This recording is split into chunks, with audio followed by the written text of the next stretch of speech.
So Harvey, do you remember, maybe we had a lunch and you were telling me about memory, and you told me the most amazing story about the way you can remember something by, and I forget the words, it was by exaggerating this thing. So tell, and then you mentioned about you and Carol Ann went to a play and how you put your top hat. So tell us that story. That's so awesome. Well, I studied memory in college. The book was Harry Lorraine, right? How to Develop a Superpower Memory. Mm-hmm. I think that's one of the greatest books ever written mm-hmm. on memory. Mm-hmm. And of course, knowledge doesn't become power until it's used. Until it's used. Ideas without action are worthless. So you don't just read a book. You study it. You underline it. You highlight it. Post-it notes. You rough it up. And then every year, if it's a classic, you go back and read those underlines. Mm-hmm. That's how you learn. So I wanted a better memory. Mm-hmm. I was meeting a lot of people, a lot of customers, hundreds of accounts, 300 ultimately I had. That's a lot of customers to be calling on. Remember everything about them and their, mm-hmm. their families. So I really delved into this book. And it was just phenomenal. Still use it today. Mm-hmm. Used it yesterday, believe it or not. And this is as follows. If you want to remember something, this is just one portion of the book, mm-hmm. but what I thought was the gist of the book.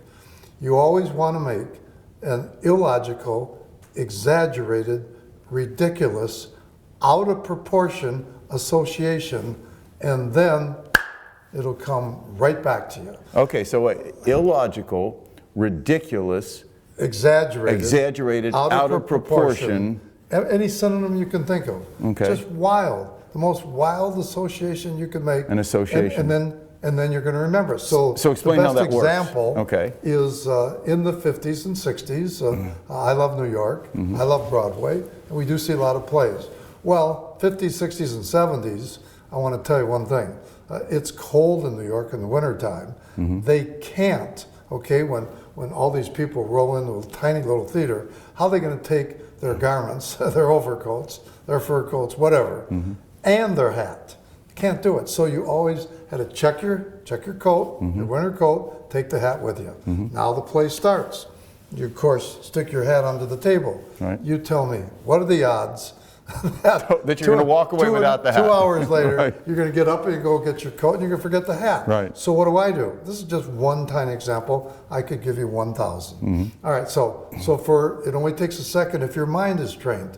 And I just decided the quickest association I made is when I get up, I'm going to hit my head. There's going to be a big, huge bump on my head, right. and it's going to hurt. You're telling me this, and it's going to hurt. Right.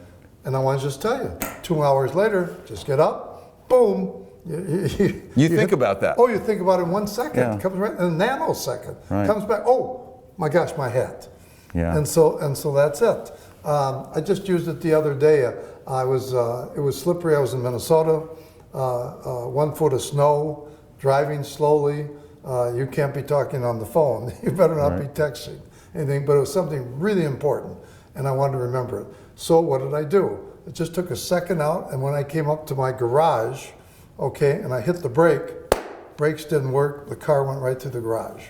That's all. Takes 2 seconds, done. Right. That means I have to call Greg Hague, or I must do this, or I must do that. And that triggers that in your mind. Oh, triggers it all the time. Yeah. Takes about, I'd say 1 month to 3 months to learn, and you've got it the rest of your life. Mm-hmm. And it's fun. Yeah, it's fun and games. I thought that was an awesome story. Just a little, again, I repeat, little things mean a lot, not true. Little things mean everything.